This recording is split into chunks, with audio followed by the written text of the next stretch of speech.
પુસ્તક બંધ, નોટ બંધ, ધ્યાન સંપૂર્ણ બોર્ડનો. ટોપિક છે સોલેનોઇડને સમતુલ્ય રૂપે ગજીય ચુંબક. માને ગજીયા ચુંબક અને સોલેનોઇડની સમાનતા ચકાસવાની છે. શું બંને વચ્ચે સિમિલારિટી છે? તો જરા આપણે ફરીથી આ આકૃતિને થોડીક સમજી લઈએ કે આ છે બાર મેગ્નેટ અને આ બાર મેગ્નેટની જો આ તરફ નોર્થ અને સાઉથ હોય તો ક્ષેત્ર રેખાઓ અહીંયા આ પ્રકારે અને અહીંયા આ પ્રકારે બંધ ગાળો રચે છે. જો આ સોલેનોઇડ છે તો સોલેનોઇડની બી જો એ રીતે કરંટ આમ વહેતો હોય તો જમણા હાથના અંગૂઠાના નિયમ અનુસાર આ પ્રકારે ચુંબકીય ક્ષેત્ર સદિશ બી અસ્તિત્વ ધરાવે. અને તો બંનેનું ચુંબકીય ક્ષેત્ર સરખું થતાં આપણે આમાં પણ આ તરફ નોર્થ અને સાઉથની કલ્પના કરી શકીએ. આનું એક ચુંબકીય ક્ષેત્રનું સૂત્ર છે જે અક્ષ ઉપર છે, સોલેનોઇડની અક્ષ પર. B બરાબર μ0/4π 2m ભાગ્યા r નો ઘન. વિદ્યુત ક્ષેત્રના સૂત્ર સાથે આપણે સરખામણી કરી ચૂક્યા હતા. 2kp/r cube. વિદ્યુત ક્ષેત્ર માટે E બરાબર 2kp/r ક્યુબ. આના માટે આ સૂત્ર મળે છે. અને વિષુવ રેખા પર એમ ન આવે, μ0/4π m/r નો ઘન. તો આપણે જો પ્રવાહ આધારિત એક લૂપ લીધી હોય અને જેની ત્રિજ્યા જો r હોય, એના અક્ષ ઉપરના x અંતરે p બિંદુએ ચુંબકીય ક્ષેત્ર મેળવતા હતા ત્યારે લખતા હતા B બરાબર μ0I/r² r² + x² 3/2. આ સૂત્ર એક આંટા માટે. જો આવા 2, 4, 6 ગમે એટલા ઘણા બધા આંટા હોય તો આપણે અહીંયા આંટાની સંખ્યા n વડે એને ગુણી દેતા હતા, ત્યારે જઈને આપણને ટોટલ મેગ્નેટિક ફિલ્ડ મળતી હતી. તો અત્યારે પણ આ સૂત્ર સીધું પુસ્તકમાં તમને કહ્યું છે કે અચ્છા, જો સોલેનોઇડ હોય તો સોલેનોઇડને નોર્થ સાઉથ હોય છે, ગજીયા ચુંબકને નોર્થ સાઉથ હોય છે. જો તમે ચુંબકીય સોયને ગજીયા ચુંબકના કોઈ એક ધ્રુવ પાસે લાવો અને જેવું બી વર્તણૂક ધરાવે છે એવી જ વર્તણૂક સોલેનોઇડ માટે પણ એ ધરાવશે. તો જેટલા ગુણધર્મો મેગ્નેટને જે આપણે હાથમાં રાખી શકો છો, જે ઇલેક્ટ્રોમેગ્નેટ નથી એને લાગુ પડે છે, એવા જ સોલેનોઇડને લાગુ પડે છે. તો પ્રશ્ન એવો થાય કે સોલેનોઇડની અક્ષ ઉપર ચુંબકીય ક્ષેત્ર આટલું હોય તો કહી શકાય કે ગજીય ચુંબકની અક્ષ પર બી આટલું ચુંબકીય ક્ષેત્ર છે? તો કે યસ, કહી શકાય. તો આ ગજીય ચુંબક હોય કે સોલેનોઇડ હોય, એની અક્ષ ઉપર આટલું ચુંબકીય ક્ષેત્ર છે જ. અને જો એની વિષુવ રેખા પર લંબ દ્વિભાજક પર ઇક્વેટર પર જો લઈએ તો B બરાબર μ0/4π m/r નો ઘન. ઋણ ચિહ્ન આવે છે, આપણે એને ઇગ્નોર કરેલું છે. m એટલે IA જે મોમેન્ટ છે. આપણે એનું જે સૂત્ર છે એ તારવવા માટે એક આકૃતિ ધ્યાનમાં લઈએ. આકૃતિમાં એક સિલિન્ડર O થી આ તરફનું અંતર ધન હોય તો માની લો કે આ +L છેડો થયો, તો આ તરફનું અંતર -L લઈ શકીએ. આપણે લેતા હતા ને Q × 2a માં +a અને -a. એનો અર્થ થયો કે આ ટોટલ જે આ તમને સિલિન્ડર દેખાય છે, જે સોલેનોઇડ સ્વરૂપે આપણને આપ્યું છે, એ 2L લંબાઈનું છે. એનો અર્થ એ થયો કે આટલી લંબાઈ L છે અને આટલી લંબાઈ પણ L છે, એટલે ટોટલ લંબાઈ થઈ ગઈ 2L. આ O થી P અંતરે, કારણ કે આ બધી રિંગ છે જેમાંથી કરંટ વહી રહ્યો છે, તો એના કારણે આમ ચુંબકીય ક્ષેત્ર P પાસે કેટલું હશે આપણે ફાઇન્ડ કરીએ. આ માટે આના પર એક નાનો, દેખો તમને આ નળાકાર દેખાય છે, તો એક નાનો એવો તમે સૂક્ષ્મ ખંડ લેતા હતા એવો અહીંયા ભાગ લો નાનો, જેની લંબાઈ સૂક્ષ્મ છે dx જેટલી. આ દેખાય છે આખો નાનો ગાળો ધ્યાનમાં લીધો છે, વર્તુળાકાર ગાળો. એના ઉપર કેટલા કાંટાઓ છે, આવો સૂક્ષ્મ ગાળો ધ્યાનમાં લો. આવી રીતે આ સૂક્ષ્મ ગાળો અહીંથી માત્ર x જેટલા અંતરે જ દૂર છે. જ્યારે આ અંતર સ્મોલ r જેટલું લઈ લઈએ. અંતર સમજાણા તમને આકૃતિમાં? r અંતરે પી બિંદુ છે, ઓલું એક્સ અંતરે ડીએક્સનો એક લૂપ ધ્યાનમાં લીધી, પછી આવી ઘણી બધી લૂપ માટે આપણે સંકલન કરીને ચુંબકીય ક્ષેત્ર મેળવી લઈશું. 2L લંબાઈનો સોલેનોઇડ છે. ફિગર મુજબ 2L લંબાઈ. અચ્છા, લંબાઈ લીધી એટલે ધ્યાનમાં આવ્યો કે આની ત્રિજ્યા બી લેવી પડશે. તો માની લો કે આની ત્રિજ્યા છે સ્મોલ a જેટલી. એ ત્રિજ્યા ધરાવતા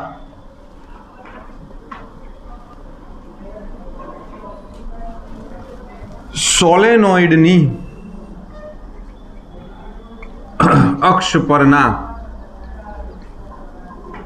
પી બિંદુએ ચુંબકીય ક્ષેત્ર મેળવવું છે. અંતર છે r, આ પી બિંદુ. આ માટે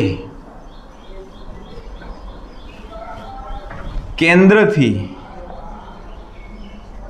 x અંતરે dx જાડાઈ ગણો ની લૂપ ધ્યાનમાં લો. જે આ લૂપ છે એના કારણે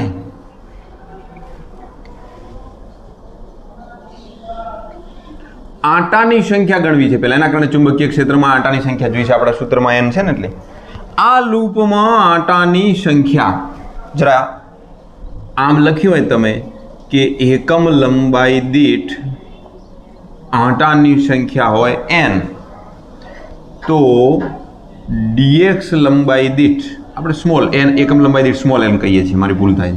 તો dx લંબાઈ દીઠ આંટાની સંખ્યા કેટલી? તો તમે શું લખશો? n into dx. આવું લખવું પડે. એકમ લંબાઈ દીઠ આંટાની સંખ્યા એટલે સ્મોલ n. આવું આપણે દર વખતે કર્યું છે. તો લૂપમાં આંટાની સંખ્યા થઈ ગઈ n ઇન્ટુ dx. આ રહી જાણકારી. આ લૂપના લીધે સૂક્ષ્મ ચુંબકીય ક્ષેત્ર નાનું છે, તો નાનું શું થશે? dB બરાબર μ0 આંટાની સંખ્યા n એટલે n into dx into i. ના સમજાતો ને ક્યાંથી લખું છું તો ઓલું સૂત્ર જોતા રહો. વિદ્યુત પ્રવાહ આધારિત રિંગના કારણે અક્ષ ઉપર ચુંબકીય ક્ષેત્રનું સૂત્ર જોતા રહો. જુઓ, μ0 કેપિટલ n ની જગ્યાએ શું આવ્યું? n into dx i. Capital r square છે એ ત્રિજ્યા છે, તો અહીંયા આપણી પાસે ત્રિજ્યા કેટલી છે? a છે. a સ્ક્વેર ભાગ્યા 2 r સ્ક્વેર વત્તા a સ્ક્વેર છે. હા, ત્યાં આગળ જુઓ, r સ્ક્વેર વત્તા x સ્ક્વેર છે. તો અહીંયા r સ્ક્વેર એટલે r એટલે ત્રિજ્યાનો વર્ગ, તો r એ ત્રિજ્યા a સ્ક્વેર વત્તા x સ્ક્વેર, મને આ અંતર, તો આનાથી અંતર r નથી, આનાથી અંતર r હતું, એમાંથી x કાઢી નાખો એટલું અંતર છે પી બિંદુનું. હલો, આ અંતર કેટલું છે? r માઇનસ x નો વર્ગ ની 3/2. સેમ ટુ સેમ એ સૂત્ર લખ્યું છે, ખાલી સિમ્બોલ બદલાઈ ગયા. જો કેપિટલ R છે ત્યાં અહીંયા સ્મોલ r થઈ ગયો, જો x છે ત્યાં r માઇનસ x થયા. પરંતુ આવા અંતરોમાં જ્યારે r નું મૂલ્ય ત્રિજ્યા કરતા અને આ x કરતા મોટું હોય ત્યારે આ અંતર તો બહુ સ્મોલ છે, એની લંબાઈની સાપેક્ષે ત્રિજ્યાની સાપેક્ષે આ અક્ષ ઉપર પી બિંદુ ઘણું દૂર હોય ત્યારે જે આ પદ છે, કયું પદ? a square plus r minus x square is equal two, અહીંયા જ લખી દઉં, ઇઝ ઇક્વલ ટુ શું લખાય? હજુ જો રેસ ટુ 3/2 છે, હજી તો raise to 3/2 is equal two શું લખાય? તો કે r એટલા બધા મોટા છે ને કે એની સાપેક્ષે x ને ઇગ્નોર કરી નાખો એટલે શું વધ્યા? r square. આ પદમાં શું વધ્યું? ખાલી r સ્ક્વેર. હવે r સ્ક્વેર ની સાથે કોણ છે? a square. તો એ કરતા r મોટા છે તો એને ઇગ્નોર મારો એટલે શું વધ્યું? r સ્ક્વેર રેસ ટુ 3/2 એટલે શું વધ્યું? r નો ઘન. માટે dB બરાબર mu 0 n dx I a square ભાગ્યા 2r નો ઘન. આ આખા પદને r નો ઘન કરી નાખ્યો આપણે, અંતરનો ઘન થઈ ગયો. હવે જે આ સૂત્ર છે, આ સૂત્રમાં એક જ સૂક્ષ્મ ચુંબકીય ક્ષેત્ર નાના ખંડના કારણે છે, હું બધાના કારણે લેવું હોય તો સંકલન કરતા. કારણ કે હું આ થિયરી વચ્ચે હું તમને ફરીથી કહી દઉં કે આ થિયરી છે એ તારવણી છે, એ પહેલાં જૂના સિલેબસમાં હતી, તમારા અભ્યાસક્રમમાં તારવણી નથી.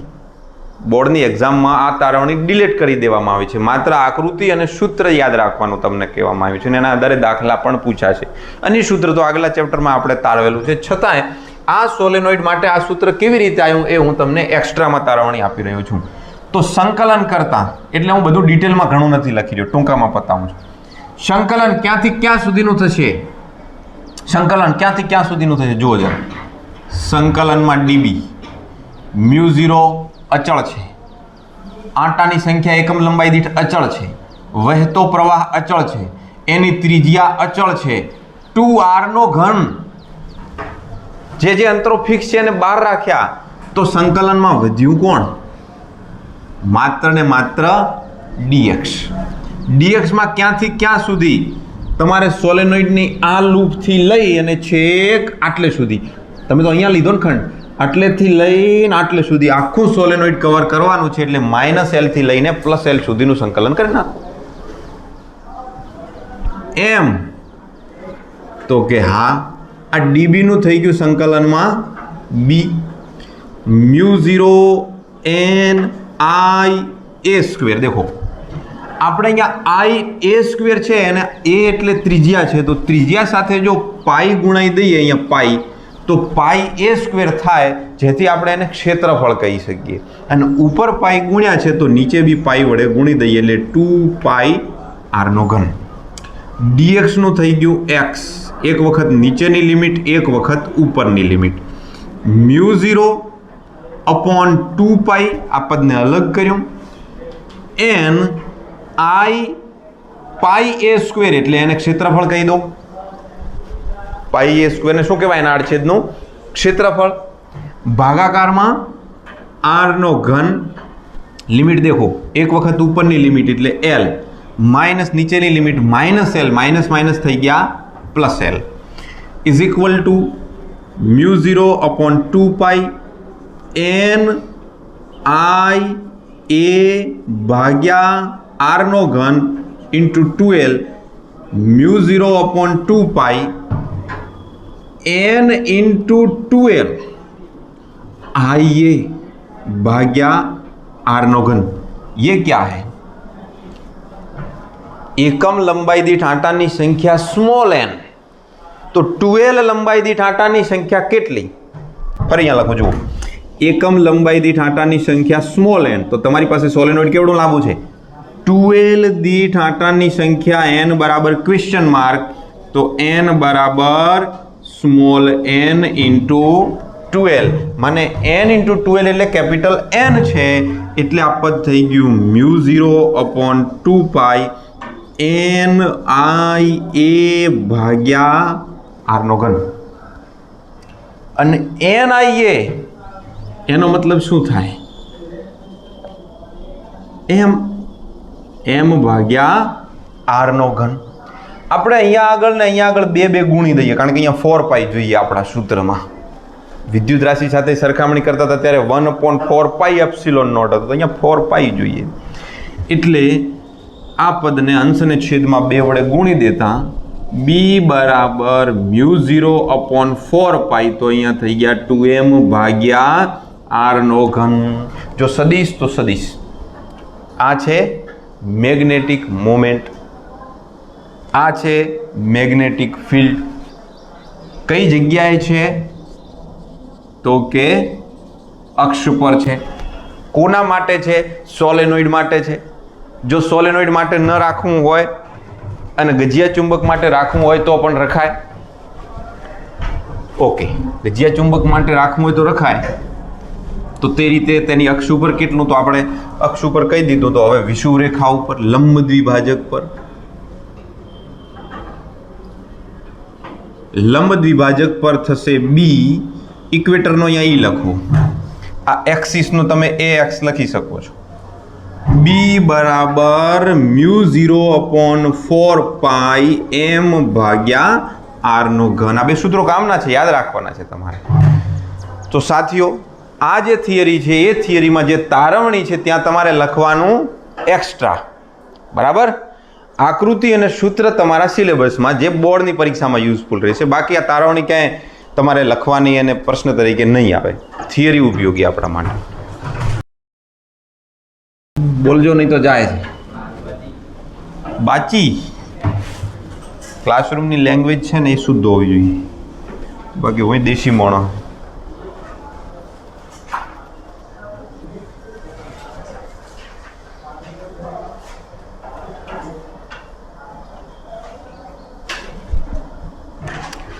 આપણે ચીનિયાઓ જેવો આપણો વિસ્તાર. કેમ ચમ દેખો ચ વધારે. વાટકી વાટચી, બાકી બાચી, કાકી કાચી. કાકાને ચમ કાચા નથી કહેતા,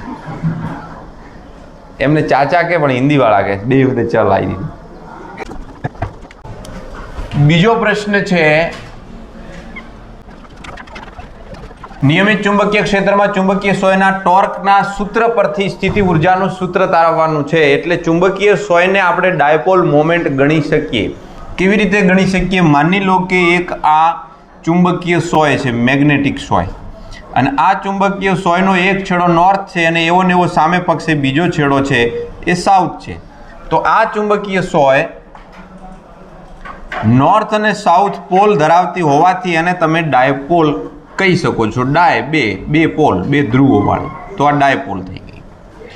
આ ચુંબકીય સોયને નિયમિત ચુંબકીય ક્ષેત્ર સદિશ બી જે આ દિશામાં છે એમાં મૂકવામાં આવી છે. એટલે આપણે આવી 2-4 ક્ષેત્ર રેખાઓ બતાવી દઈએ કે ચલો આ રીતે ચુંબકીય સોય મૂકી છે. આ ચુંબકીય સોય ઉપર બળ અને ટોર્ક કેટલું લાગે છે એ જરા જોઈએ. આ દિશામાં સદિશ બી છે. કલ્પના કરો કે આ એનો નોર્થ પોલ છે અને આ એનો સાઉથ પોલ છે. આ એનું સેન્ટર છે O.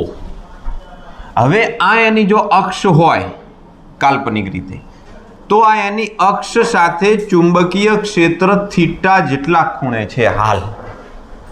એક્ઝેક્ટ આમ સમાંતરે નથી, લંબે નથી, 83 દોઢી છે તમારા જેમ.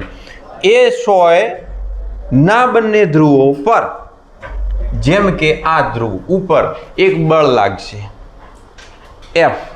આ કયું બળ છે? ચુંબકીય બળ છે. નોર્થ ધ્રુવ ઉપર ચુંબકીય બળ લાગશે.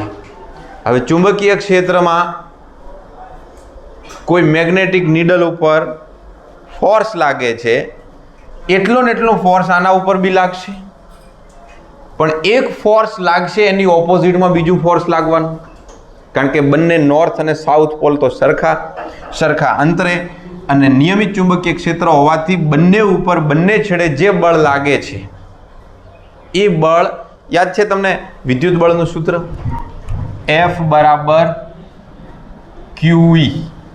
હવે અહીંયા તમે સદિશ સ્વરૂપે લેતા હતા ત્યારે આ એક વીજભાર હતો પ્લસ, એટલે F plus is equal two plus QE, અને નેગેટિવ ઉપર લાગતું હતું માઇનસ QE, તો પરિણામી ફોર્સ થતું હતું સદિશ F બરાબર 0 અથવા શૂન્ય સદિશ થતા F નું મૂલ્ય 0. તો કેમ આ શૂન્ય થતું હતું? કારણ કે બંને બળો સમાન મૂલ્યના પરસ્પર વિરુદ્ધ દિશામાં હતા, પણ આ બંને બળોની કાર્યરેખા એક રેખા નથી, એટલે એના પર ટોર્ક લાગતું હતું. એમ આના પર એવું ને એવું થાય છે. અહીંયા તમે મેગ્નેટિક ધ્રુવ ધારી લો. જે નોર્થ પોલ છે ને એનું નામ માની લો કે QM છે, તો એના ઉપર જે બળ લાગશે એ QB થઈ જશે F બરાબર 1, અને બીજો થશે QMB. પણ આ નોર્થ છે અને આ કયો છે? સાઉથ છે. બંને સ્વતંત્ર QM અલગ અલગ ના હોય, આપણે તો કલ્પના કરી. એટલે એક ઉપર લાગતું બળ જો આમ હોય તો બીજા ઉપર લાગતું બળ આમ હોય. બંને બળોની કાર્યરેખા અલગ અલગ છે, એટલે એના પર ટોર્ક લાગે. એને આમ અથવા આમ ઘુમાવવાનો પ્રયત્ન કરશે. કેમ કરશે એ જાણીએ. પહેલા આપણે લખી દઈએ ચુંબકીય સોયને, જેને આપણે ડાયપોલ કહીશું. ચુંબકીય સોયને નિયમિત ચુંબકીય ક્ષેત્રમાં મૂકતા તેના બંને ધ્રુવો પર લાગતું ચુંબકીય બળ સમાન અને વિરુદ્ધ પ્રકારનું હોવાથી પરિણામી બળ શૂન્ય થશે, પરંતુ આ બળો એક રેખસ્થ ન હોવાથી ટોર્ક લગાડે છે. આ વાત મેં થોડીક વધારાની કરી છે. થિયરીમાં આટલી બધી વાત તમારે લેવાની જરૂર નથી. તમારે તો સીધી વાત કરવાની છે. જો આટલી વસ્તુ તમે સ્કીપ કરી નાખો તો શું સીધી વાત કરવાની? તમને ડાયપોલ મોમેન્ટનો કિસ્સો ઇલેક્ટ્રિકની અંદર જે હતો એ જ ધ્યાનમાં આવવો જોઈએ. તો આના ઉપર ટોર્ક લાગે છે. તમે અહીંયા સીધી આકૃતિ કહી શકો કે નિયમિત ચુંબકીય ક્ષેત્રમાં મૂકેલી ચુંબકીય સોય ધ્યાનમાં લો, તેના પર લાગતું ટોર્ક સદિશ ટો ઇઝ ઇક્વલ ટુ શું થાય સૂત્ર ટોર્કનું? હે સદિશ એમ ક્રોસ સદિશ B. Okay, tau is equal to M B sine theta. તો આ સૂત્ર આપણને પાકું છે. M is equal to I A, B is equal to B. આપણે કાર્યનું સૂત્ર શું લખીએ છીએ? કાર્ય એટલે બળ ગુણ્યા સ્થાનાંતર. આ કાર્યને જ આપણે કહીએ છીએ ઉર્જા. કાર્ય છે જે એનર્જી સ્વરૂપે સ્ટોર થાય છે, ને એનર્જી છે એનાથી જ આપણે કાર્ય કરીએ છીએ. પણ કોણીય રાશિઓમાં એફ ની જગ્યાએ ટો અને ડીએક્સ ની જગ્યાએ ડી થીટો આવે છે. તો આપણું સૂત્ર થશે આ ટોર્ક વડે થતું કાર્ય એટલે સંગ્રહિત કઈ ઉર્જા? સંગ્રહિત સ્થિતિ ઉર્જા. સંગ્રહ તો સ્થિતિ ઉર્જાનો જ થાય. તો યુ બરાબર આપણે ડબલ્યુ રાખ્યો, હાલ ડબલ્યુ રાખી, જાણી જોઈને ડબલ્યુ રાખી. W is equal to tau into d theta. આ જરા મગજમાં રાખજો, મારે આનું ફરીથી કામ પડશે. M B sine theta into d theta. હા, આનું મગજમાં રાખજો કે ડબલ્યુ ઇઝ ઇક્વલ ટુ સંકલનમાં M B sine theta into d theta. હું વળી યાદ કરાવીશ હમણાં એક્સ્ટ્રામાં. એમ અને બી ને બારો નીકળ્યો ને સાઇનનું થાય માઇનસ કોસ થીટા. કોઈ લિમિટેશન નથી એટલે minus M B cos theta. આ ડબલ્યુ અને આ ડબલ્યુ એ જ ઉર્જા હું આપણે કહી દીધું એટલે ઉર્જા. તો U is equal to minus M B cos theta, એક આ સૂત્ર. અથવા યુ, આ તો અદિશ રાશિ છે, અથવા you is equal to minus સદિશ એમ ડોટ સદિશ બી. મને તો આ ગમે છે, કારણ કે tau is equal to M cross B હતા, તો U is equal to M dot B છે અને માઇનસ છે. જરા આના કેસ બનાવો. કેસ જો, એક તો સંકલનમાં છે ને સંકલન અચળાંક હોવો જોઈએ. આપણે પહેલો જ ગપ્પો એ મારીએ છીએ કે અહીંયા સંકલન અચળાંક સી લખતા નથી. મેથેમેટિક્સ એની પરવાનગી નથી આપતું. પણ ફિઝિક્સમાં આપણે એવી શરતો ને એવી કન્ડિશનો લઈ લઈએ, જેમ કે પ્રારંભની અંદર જેમ કે ખૂણો છે એ cos 90 બરાબર 0 થઈ જાય, તો તમે કહો કે લંબરૂપે હોય અને એને તમે આમ કોણાવર્તન કરાયું છે, આમ લઈ ગયા તેમ લઈ ગયા, એમ તેમ તમે કન્ડિશન મૂકી દો એટલે cos 90 એ 0 થાય ને એ વખતે આ 0 એ વખતે સંકલન અચળાંક 0 લઈ શકો છો. એવી આપણે કન્ડિશનમાં સંકલન અચળાંક, ટૂંકમાં સંકલન અચળાંકને ઇગ્નોર માર્યો છે, અહીંયા હોય છે. પણ થીટા બરાબર 0 ડિગ્રી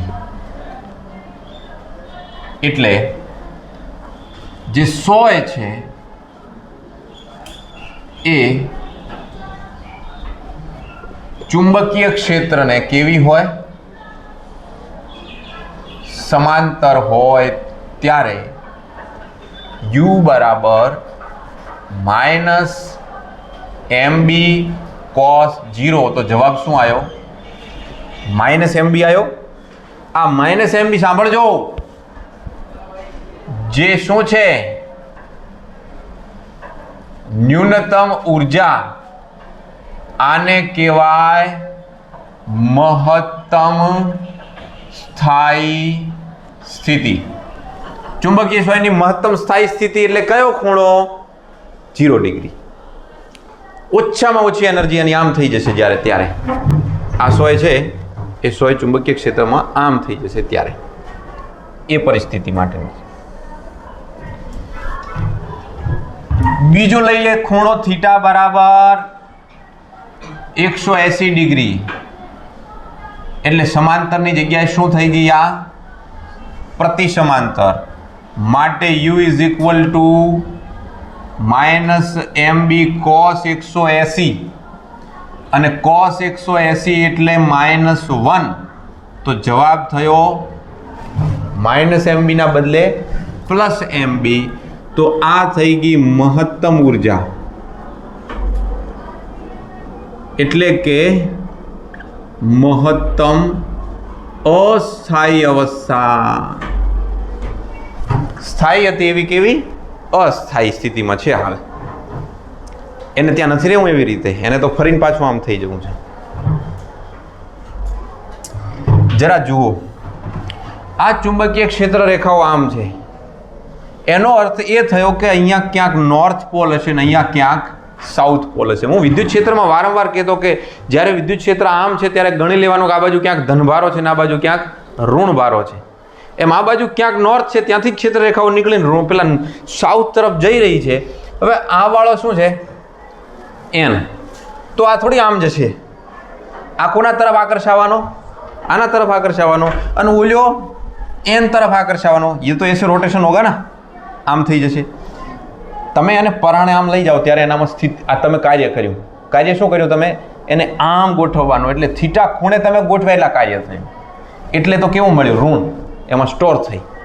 અને હવે જ્યારે તમે એને આમ કરીને આમ કરી નાખી છે. હવે આ જોજો, આ નોર્થ છે ને આ નોર્થ છે. અપાકર્ષણ બરાબરનું લાગી રહ્યું છે. આ સાઉથ છે ને સાઉથ છે. એટલે એને આ અવસ્થામાં રહેવું નથી. આ અવસ્થામાં એની ઉર્જા કેટલી છે? mb. પણ એને રહેવું નથી. તો એને કેમ રહેવું છે? એને આમ થઈ જવું છે. અને આમ હશે પછી એ હલશે નહીં, કારણ કે નોર્થ સાઉથ. તો આ સ્થાયી અવસ્થા આમ ફેરવાય એટલે અસ્થાયી અવસ્થા. જો આમ હોય અથવા આમ હોય, 90 હોય કે 270 હોય, તો જો 90 और 270 ડિગ્રી તો u બરાબર કેટલા થશે? 0 થશે. તો એની પાસે કોઈ ઉર્જા નથી હું આપણે માનીશું, કારણ કે cos 90 0 થાય છે, cos 270 0 થાય છે. ક્લિયર? આટલું લ્યો એટલે હું થોડુંક એક્સ્ટ્રા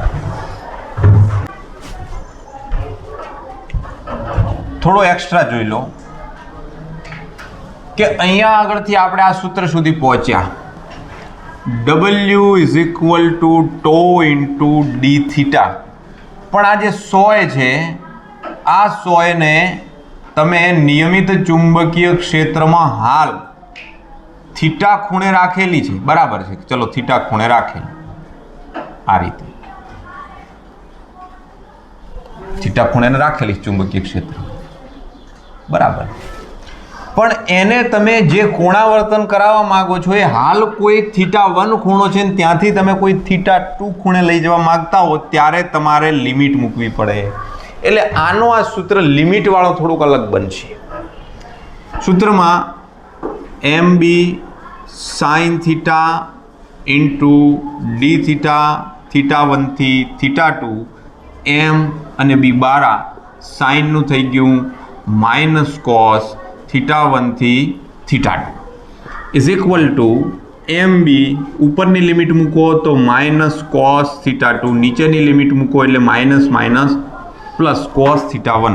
માઇનસ વાળું પછી પ્લસ વાળું પદ પહેલાં લખીએ તો mb કોસ θ1 માઇનસ કોસ θ2. આ સૂત્ર એક્સ્ટ્રામાં આપણે મગજમાં રાખીશું. જો કોઈ કારણસર આપણે જે θ1 છે એને 0 ડિગ્રી લઈ લઈએ કે 0 ડિગ્રીથી જ તમારે ડાયપોલને ઊંચી કરવાની છે તો cos 0 1 થઈ જાય તો સૂત્ર થશે mb1 માઇનસ કોસ θ. આ વિદ્યુત રાશિઓના સૂત્ર જેવું છે. w is equal two p, એમની જગ્યાએ હતા e cos theta 1 minus cos theta 2, P cos theta 1 minus cos theta 2. Repeat થઈ થિયરી, એક આ એક્સ્ટ્રા લ્યો. હવે સરખામણી છે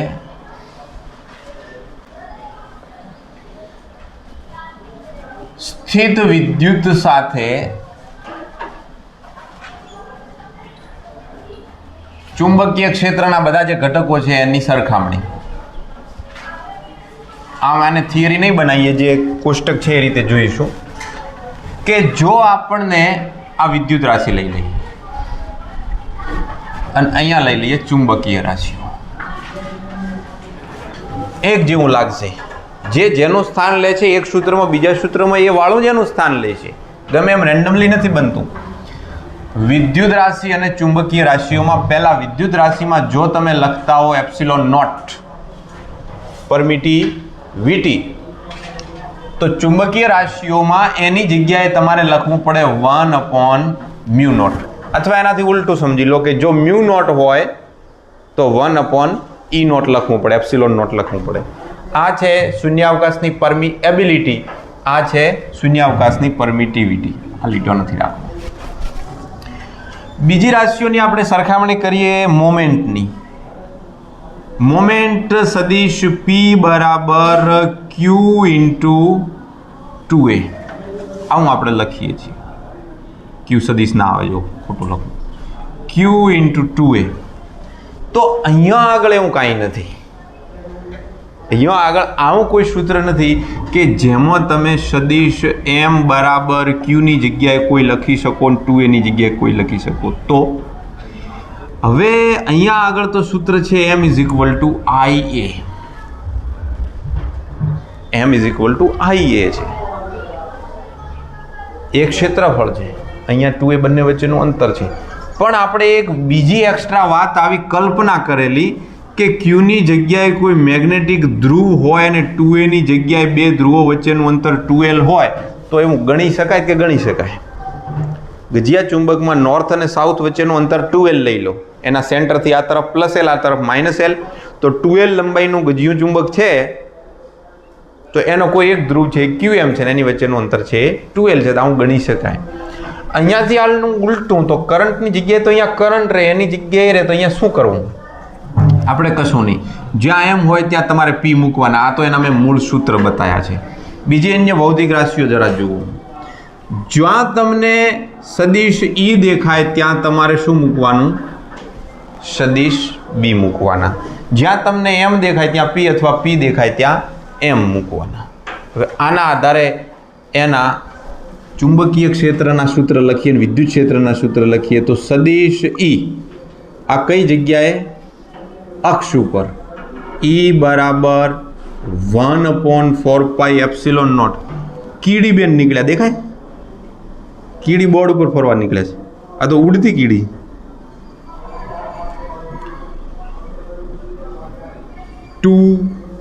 P ભાગ્યા R નો ઘન. આ સદિશ સ્વરૂપે છે, આપણે અદિશ સ્વરૂપે લખીએ. તો B બરાબર શું લખાશે? 1/4π છે તો 4π તો ત્યાંના ત્યાં રહેશે, પણ 1/ε0 છે એટલે μ0 અંશમાં μ0/4π. 2m ના m, P ની જગ્યાએ કોણ આવ્યું? m, અને ભાગ્યા R નો ઘન. આવી રીતે વિષુવ ઉપર, તો કે વિષુવ ઉપર E બરાબર મૂલ્ય સ્વરૂપો, સદિશ સ્વરૂપો તો માઇનસ આવત, 1/4πε0 P ભાગ્યા R નો ઘન. તો અહીંયા μ0/4π. જો μ0 કોની જગ્યાએ? ε0 ની જગ્યાએ. 4π ત્યાંના ત્યાં, P ની જગ્યાએ m ભાગ્યા R નો ઘન. અચ્છા, ટોર્ક કેટલું લાગે છે આમાં? ટો ઇઝ ઇક્વલ ટુ શું લાગતું હતું? યાદ કરો, સદિશ P ક્રોસ E. ટો બરાબર, ચલો આ સદિશ સ્વરૂપે બતાવીએ. એટલે મૂલ્ય સ્વરૂપે થતું હતું PE sin θ. તો અહીંયા શું થાય છે? P ની જગ્યાએ કોણ?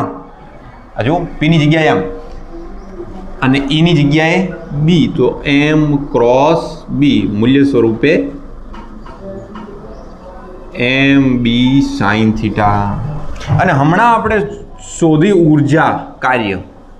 ઉર્જા U ઇઝ ઇક્વલ ટુ સૂત્ર સદિશ પી ડોટ સદિશ ઈ, તો અહીંયા -m ડોટ સદિશ બી, પી કોસ થીટા, ત્યાં આગળ એમ બી કોસ થીટા. છે કે નહીં મળતી રાશિઓ? Same to same. આ બી એક નવાઈની વાત છે. બે ઉદાહરણ એવા છે કે જેને પુસ્તકમાં જરા જોવા પડશે, આમાં ગણતરી નથી. ઉદાહરણ 1 અને ઉદાહરણ 2માં કંઈ ગણતરી નથી, એટલે તમે જરા રકમ જોતા રહેજો ને એની હું સમજૂતી ફટાફટ આપી દઉં. પ્રશ્ન છે, જો ગજિયા ચુંબકના 1 તેની લંબાઈને લંબરૂપે અને નંબર 2 તેની લંબાઈને સમાંતર એમ 2 ભાગ કરવામાં આવે તો શું થશે? આ ગજિયો ચુંબક છે, આના 2 ભાગ કરો.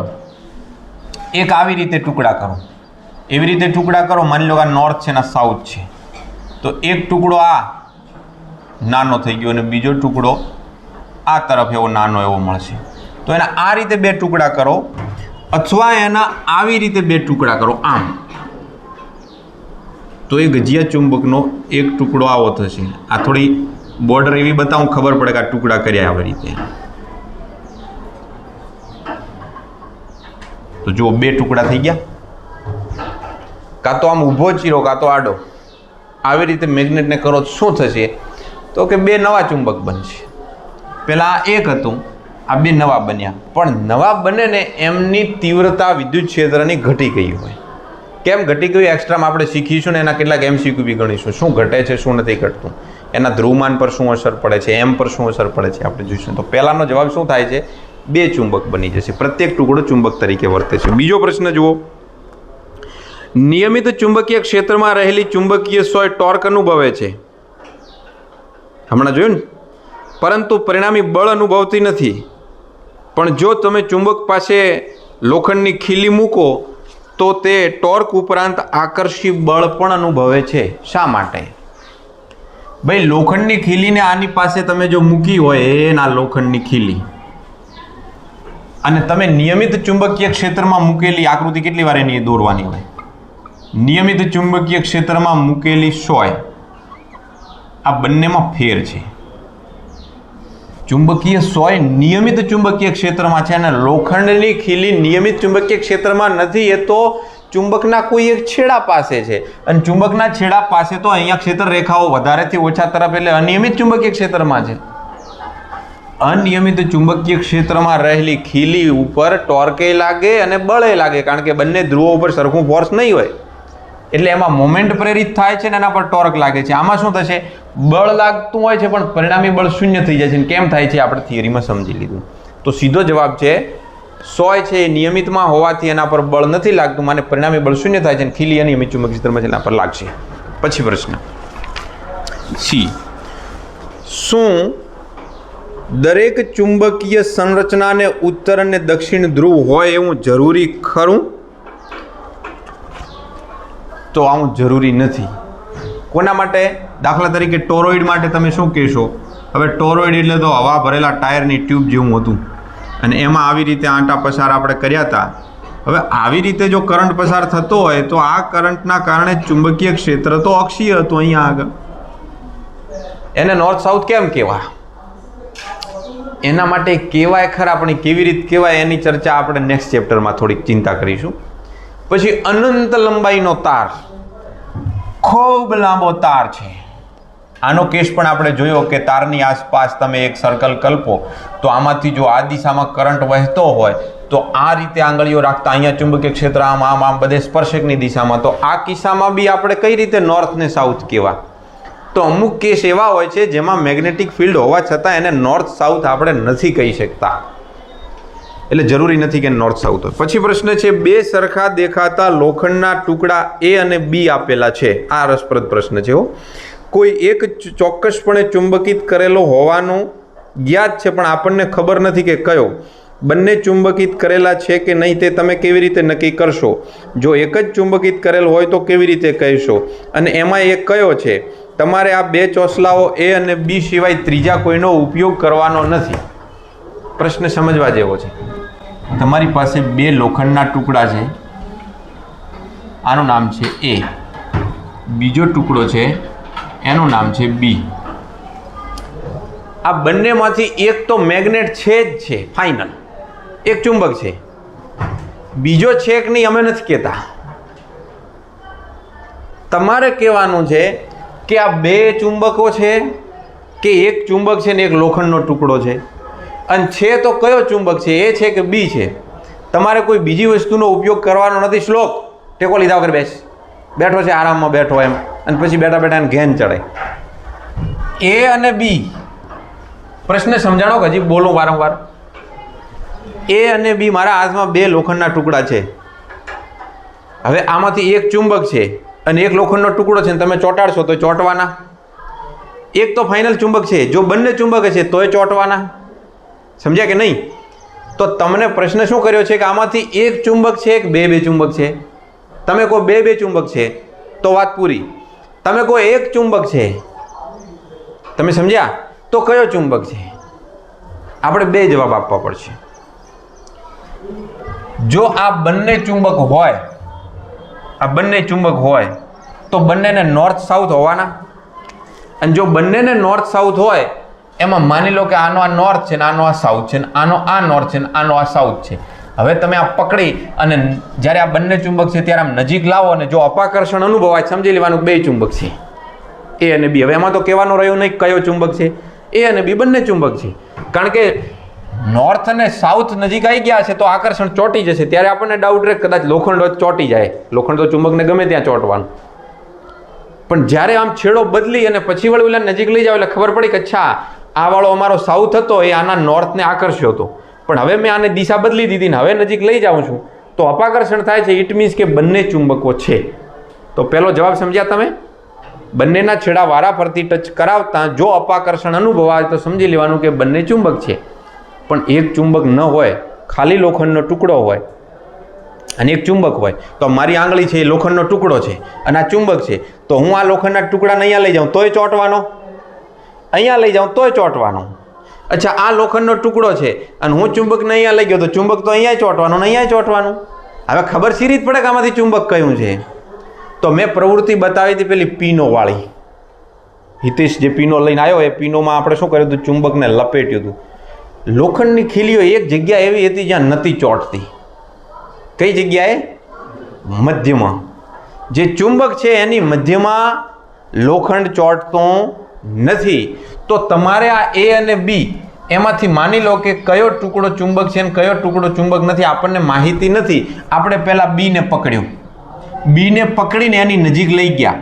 આ બી છે, આ બીને પકડીને એની નજીક લઈ ગયા. અહીંયા ચોંટાડ્યો, ચોંટી ગયો. અહીંયા ચોંટાડ્યો, ચોંટી ગયો. અહીંયા ચોંટાડ્યો તોય ચોંટી ગયો. ઇટ મીન્સ કે એ છે લોખંડ છે. કારણ કે લોખંડને તો ચુંબક ગમે ત્યાં ચોંટવાનું. હવે તમે અવળું કરશો કે આ એને પકડી અને બીની નજીક લઈ ગયા, અહીંયા છેડે ચોંટવાનો કારણ કે નોર્થ ધ્રુવ છે, અહીંયા ચોંટવાનો પણ અહીંયા ચોંટશે નહીં. મને બે ટુકડાઓમાંથી જે ટુકડાના મધ્યમાં કોઈ નથી ચોંટી રહ્યું, જે નથી ચોંટી રહ્યું એ લોખંડ છે અને જેને નથી ચોંટી રહ્યું એ ચુંબક છે. આખો જવાબ મગજમાં ફિટ થઈ જવો જોઈએ. જે ચુંબક છે એની મધ્યમાં ઓલો ચોંટવાનો નથી. ચુંબક તો ગમે ત્યાં ચોંટવાનું છે. આવી રીતે ઉદાહરણ એક આપણે સમજવાનું છે. આમાં શું લખવાનું હોય? જે મૌલિકતા છે એ લખવાની હોય. ઉદાહરણ 2.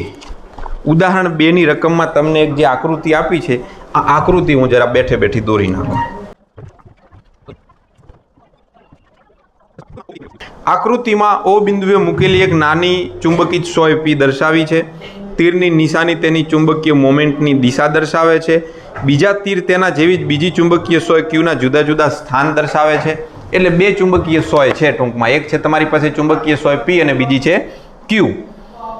તો કઈ સંરચનામાં આ તંત્ર સંતુલનમાં નથી? એક તો તમને બીના સૂત્ર ખબર હોવા જોઈએ. B બરાબર μ0/4π2m/r3 m/r3 વાળા અક્ષ ઉપર નવી શું રેખા ઉપર.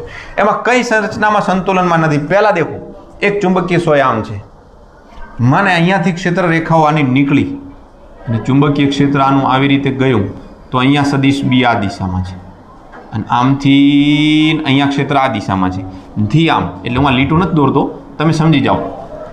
આની મોમેન્ટ આમ છે, m = IA. આની મોમેન્ટ આમ છે સદિશ એમ. મોમેન્ટ આમ છે સાઉથથી નોર્થ.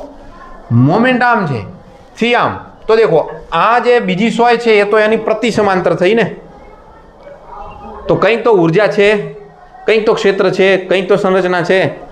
સંરચના છે જ નહીં કોનામાં, જેમાં 0 હોય. તો 0 ક્યારે હોય?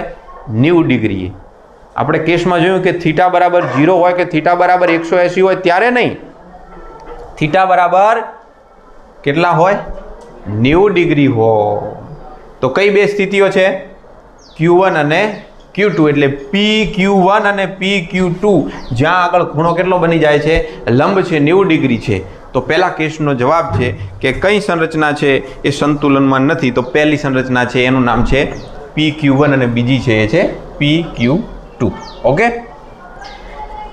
બીજો પ્રશ્ન, આ બધા સહેલા પરચુરણિયા પ્રશ્નો છે પણ આમાં બહુ ટાઈમ જતો રહે સમજાવવામાં. બીજો પ્રશ્ન છે કે કઈ સંરચનામાં તંત્ર સ્થાયી છે અને કઈમાં અસ્થાયી સંતુલનમાં છે. હવે સ્થાયી ને અસ્થાયીમાં ખૂણો કેટલો હોવો જોઈએ ભાઈ?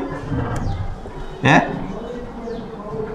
સ્થાયીમાં થીટા બરાબર 0 અને અસ્થાયીમાં થીટા કેટલો હોવો જોઈએ? 180. અને પેલું તંત્ર છે જ નહીં તો 90 ડિગ્રી પહેલામાં આવી ગયા. તો હવે થીટા બરાબર 0 કોની વચ્ચે આવે જોજો. P આમ છે અને Q4 આમ છે. તો PQ4 વાળો છે એ અસ્થાયી હે ને, 180 થઈ ગયા તો એ અસ્થાયી. પછી અહીંયા જુઓ Q3 દિશામાં આવી ગયું તો સ્થાયી, સ્થાયી, આ અસ્થાયી. તો અસ્થાયીમાં કોણ આવશે? PQ4. સ્થાયીમાં કોણ આવશે? PQ3 રચના અને PQ6 રચના. પછી આ બાજુ બી તો ક્ષેત્ર રેખા જતી છે તો આમથી આમ આવશે. તો જુઓ Q5 પણ અસ્થાયી. તો PQ5 અસ્થાયી અને વળી પાછું આ થઈ ગયું સ્થાયી. સ્થાયી અને અસ્થાયી. તમારે મોમેન્ટ જોવાની છે. આની ક્ષેત્ર રેખા અહીંયાથી નીકળીને આની તો એક જ દિશામાં આવી ને, આ મોમેન્ટ છે. તો PQ4 પરસ્પર વિરુદ્ધ દિશામાં, આ એક દિશામાં, આ એક દિશામાં, એવી રીતે અહીંયાથી આ એક દિશામાં, આ વિરુદ્ધ દિશામાં, આ એક દિશામાં, આ 90 ડિગ્રી. તો સ્થાયી PQ3 PQ6, અસ્થાયી PQ4 PQ5. બધી જ ગોઠવણીઓમાં લઘુત્તમ સ્થિતિ ઉર્જાને અનુરૂપ કઈ ગોઠવણી છે? ઓછામાં ઓછી ઉર્જા કઈ હશે? તો એક તો ઓછામાં ઓછી ઉર્જામાં સ્થાયી અવસ્થા હોય તો જ ઓછી ઉર્જા હોય, -MB. -MB ક્યારે હોય?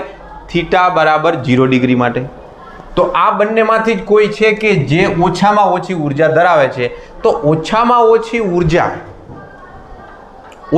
ઓછી ઉર્જા આમાંની કઈ સ્થિતિમાં રહેશે?